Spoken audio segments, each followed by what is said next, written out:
Have you ever truly wondered what happens when the lights go out and the world plunges into darkness? Those inexplicable chills, the whispers that seem to come from nowhere, the unsettling feeling that you're not alone. What if insomnia wasn't just a sleep disorder, but a symptom? A warning sign that something far older, far hungrier than any nightmare is lurking, waiting for the perfect moment to reveal itself. Prepare yourself to uncover the truth behind the darkness, a truth that might cost you not only your sleep, but your very sanity. Meet Elias Vance, a night archivist whose life is a perpetual twilight. He inhabits a sprawling, antiquated Victorian house, each floorboard groaning under his weight, each shadow dancing with an unseen presence. For Elias, sleep isn't a refuge, it's an enemy, a battle he loses night after night to a relentless, chronic insomnia. His days are consumed by the musty scent of forgotten documents and the hushed whispers of untold histories, while his nights are a torment of restless vigilance and annoying apprehension. The house itself seems to breathe with him, a living, creaking entity.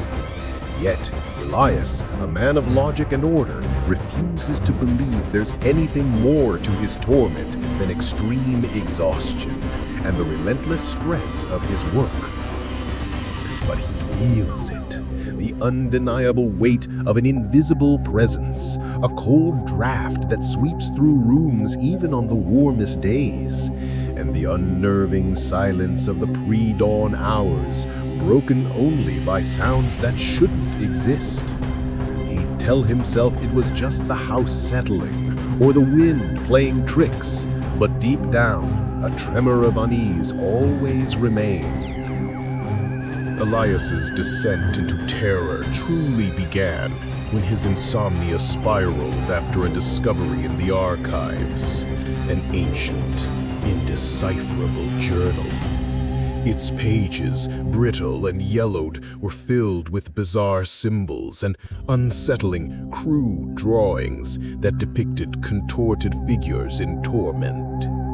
Each page seemed to pulse with a malevolent energy, a low hum that only Elias could perceive. As he tirelessly attempted to decipher its cryptic contents, he began to experience increasingly bizarre phenomena. Objects in his study would shift subtly when his back was turned.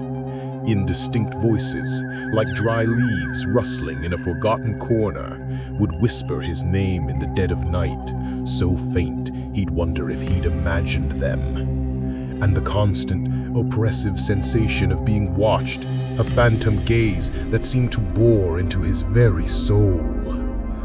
The journal, he eventually deciphered, spoke of a threshold entity, an ancient predatory creature that feeds on the energy of wakefulness, on the raw agony of those condemned to never truly rest. The words, once just ink on paper, now felt like a curse etched into his very being. And so far, what do you think is really happening? Leave your theory in the comments. The entity, no longer content with mere suggestions, began to manifest more aggressively. Elias would catch fleeting glimpses of shadowy figures darting in the periphery of his vision, gone the instant he turned his head. The very walls of his house seemed to warp and breathe, the wallpaper rippling as if something vast was pressing from behind it. An acrid scent of damp earth and something decaying like forgotten grave mold began to permeate the air in his home, clinging to his clothes, filling his lungs. With each sleepless night, Elias's mind began to fray. He struggled to distinguish reality from his own escalating hallucinations. The creature, still largely unseen, didn't physically attack him, but its presence was a relentless psychological torment. It was a crushing, invisible weight that pressed down on him, stealing the air from his lungs, twisting his thoughts, and utterly preventing him from closing his eyes. The fear was a living thing inside him, consuming his every waking moment. He began to understand. The insomnia wasn't the illness, it was the bridge, a direct conduit to an unspeakable, primordial terror. If you've made it this far, thank you for staying with us. But prepare yourself, because what comes next may change your view of reality forever. Driven to the brink of madness, Elias finally deciphered a crucial, horrifying section of the ancient journal. It revealed that the threshold entity was drawn to minds in extreme states of sleep deprivation, feeding on the raw despair and exhaustion, growing stronger with every agonizing hour of wakefulness. He discovered that the only way to banish it was through a forbidden ritual described on the journal's final, blood-stained pages, a ritual that demanded a sacrifice. The creature, now almost fully visible in his waking nightmare, materialized in his bedroom. It was a towering, distorted silhouette, its form shifting like smoke, with two incandescent, burning eyes that glowed with malevolent hunger. Its icy presence sucked all warmth from the air, making the hairs on Elias's arms stand on end. The tension was unbearable, a suffocating blanket of dread. Elias stood at a terrifying precipice. He had to choose between his own life and his sanity, or risk being utterly consumed by this ancient, insatiable entity. The choice was clear, yet the cost was unimaginable. In a desperate, sleep-deprived haze, Elias attempted the ritual. His hands trembled, his vision blurred, and in his profound state of exhaustion, he made a catastrophic mistake.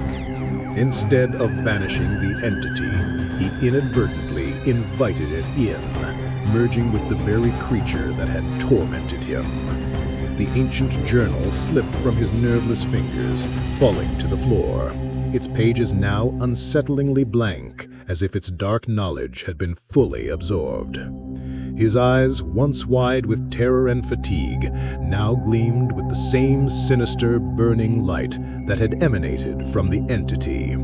He felt no more exhaustion, no more fear, only an insatiable, cold hunger for the souls of those who desperately sought rest. The last shot is of Elias, now standing perfectly still, looking directly into the camera with a chilling, predatory smile.